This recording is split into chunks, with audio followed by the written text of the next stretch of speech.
প্রত্যেকে জয় যিশু। আজকের ঈশ্বরের বাক্য যা লেখা রয়েছে লুক লিখিত সুসমাচার তার 9 অধ্যায় 23 পদ। লুক লিখিত সুসমাচার তার 9 অধ্যায় 23 পদ। সেখানে লেখা রয়েছে, কেহ যদি আমার পশ্চাৎ আসিতে ইচ্ছা করে তবে সে আপনাকে অস্বীকার করুক, প্রতিদিন আপন ক্রুশ তুলিয়া লোক এবং আমার পশ্চাৎগামী হোক। এখানে যে বিষয়টা লেখা রয়েছে সেটা হচ্ছে এই, যদি কেউ যিশুর পেছনে যেতে চায় বা তাকে অনুসরণ করতে চায় তাহলে অবশ্যই তাকে ক্রুশ বহন করতে হবে।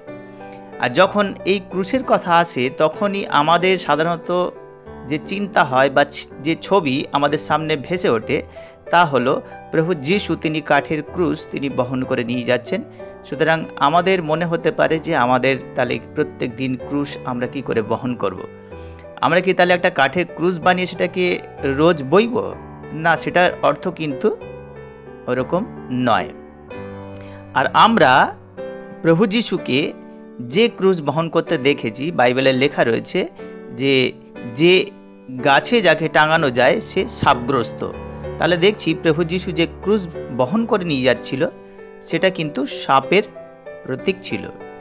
তাই এখানে যে ক্রুশ বহন করার কথা প্রভু যিশু তিনি বলছেন তার বাক্যে, এবং তিনিও নিজে যে ক্রুশ বহন করেছেন সেই বিষয়ে আজকে আমরা আলোচনা করব। আমরা সাধারণত প্রভু যিশু যে ক্রুশ সেইটার বিষয়ে চিন্তা করি যে প্রভু যিশু বয়ে নিয়ে যাচ্ছেন, কিন্তু প্রভু যিশু তার 33.5 বছর বয়সে তিনি যে যে ক্রুশ বহন করেছেন সেইগুলোর বিষয়ে আমরা কিন্তু জানি না। আর সেইগুলোই হচ্ছে কিন্তু আসল ক্রুশ বহন করা।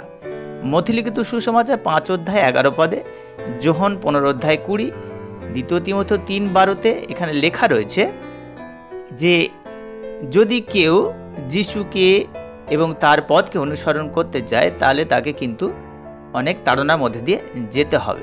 যেরকমভাবে প্রভু যিশু তিনি এই ক্রুশকে তিনি বহন করেছিলেন, তাড়না, দুঃখ, কষ্ট, যন্ত্রণা, সমস্ত ক্রুশ তিনি কিন্তু এই জগতে তিনি যখন ছিলেন সেগুলো তিনি কিন্তু বহন করেছেন। আর তাই আমাদেরও ঠিক একইভাবে ওই ক্রুশকেই বহন করতে হবে। আমি কয়েকটা বিষয় আপনাদের সঙ্গে আলোচনা করি। প্রভু যিশু যখন এই পৃথিবীতে ছিলেন তখন লোকেরা তাকে করগ্রাহী ও পাপীর বন্ধু বলতো, এমনকি তাকে করগ্রাহী ও পাপী বলতো। দেখো, উনি পাপীদের সঙ্গে আহার করছেন, সুতরাং একজন পাপী ব্যক্তি, যা মথি লিখিত সুসমাচার 9 অধ্যায় 9 থেকে 13 পদ, যোহন লিখিত সুসমাচার 9 অধ্যায় 16 পদে আমরা পাই। কিন্তু যিশু তিনি কিন্তু এর কোনো প্রতিবাদ করেননি, কারণ তিনি জানতেন যে তিনি কে এবং কোথা থেকে তিনি এসেছেন।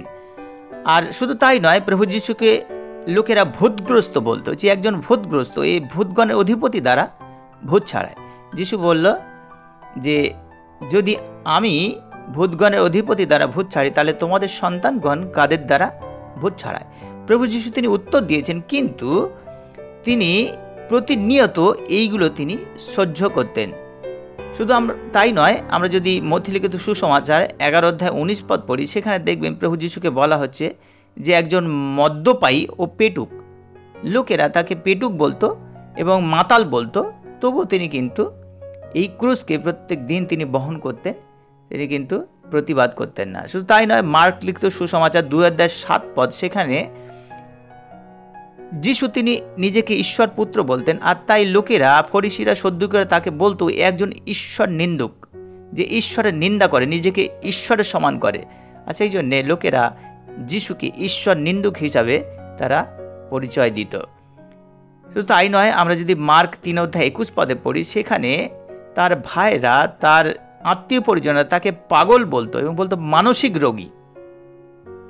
তাহলে দেখছি এটা তিনি প্রত্যেক দিন তিনি সহ্য করতেন। শুধু তাই নয়, আমরা যোহন লিখিত সুসমাচার 7 অধ্যায় 7 পদে সেখানে যদি পড়ি, সেখানে লেখা রয়েছে যে যিশুকে সবাই ঘৃণা করত, হয়তো পেছনে তার থুতু ফেলতো বা তার নামে বদনাম করতো, নানা রকম কথা বলতো, তাকে ঘৃণা করত সবাই। আর আমরা যদি আরও পড়ি যোহন লিখিত সুসমাচার 8 অধ্যায় 41 পদ, সেখানে ফরিসিরা, সদ্দুকীরা বলছে যে যিশুকে ব্যভিচারজাত, বলছে আমরা ব্যভিচারজাত নই। তার মানে তারা বলতে চাইছে যে তুমি ব্যভিচারের দ্বারা জন্মেছ, যেহেতু পবিত্র আত্মা দ্বারা প্রভু যিশু তিনি মরিয়মের গর্ভে এসেছিলেন তাদের সহবাসের পূর্বে, আর সেই জন্যে লোকেরা এটা জানতো, আর সেই জন্যে তার মায়ের যে পরিচয়, ঠিক আছে, সেই হিসাবে তারা কিন্তু বলতো যে তুমি ব্যভিচারজাত, মানে তোমার বাবা মার বিয়ে হওয়ার আগে তুমি জন্মেছ। আর তাই দেখি প্রত্যেক দিন প্রভু যিশু শুধুই যে কাঠের ক্রুশ তিনি শেষ সময় তিনি বহন করেছেন সেটা নয়, 33.5 বছর ধরে তিনি যতদিন এই পৃথিবীতে ছিলেন প্রত্যেক দিন তাকে এই কথাগুলো তাকে শুনতে হতো, এবং তিনি এগুলো নীরবে তিনি সহ্য করতেন।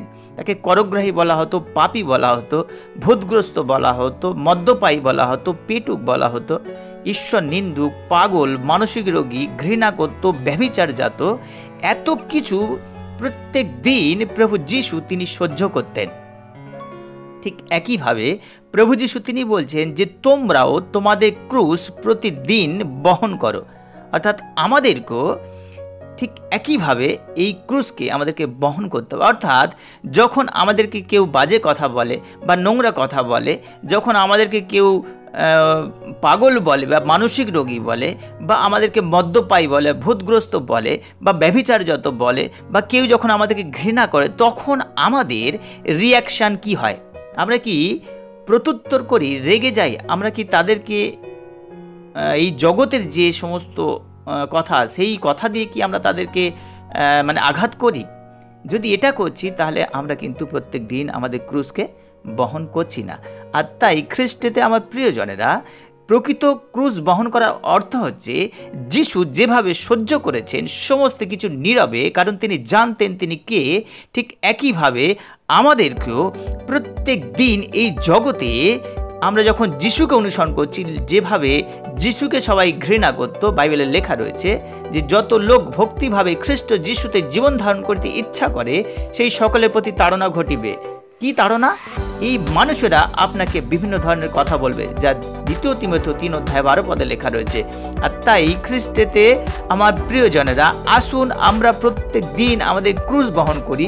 আর সেই ক্রুশ বহন হলো যেন আমরা সহ্য করি যখন লোকে আমাদের বিরুদ্ধে কথা বলে, যখন লোকে আমাদের বদনাম করে, যখন লোকে আমাদেরকে ঘৃণা করে, যখন লোকে আমাদের নিন্দা করে, তখন আমরা যেন নীরব হই এবং আমরা সহ্য করি, সমস্ত বিষয় যেন যিশুকে জানাই।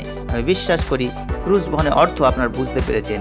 ঈশ্বর আপনাদেরকে আশীর্বাদ করুন। প্রত্যেককে জয় যিশু।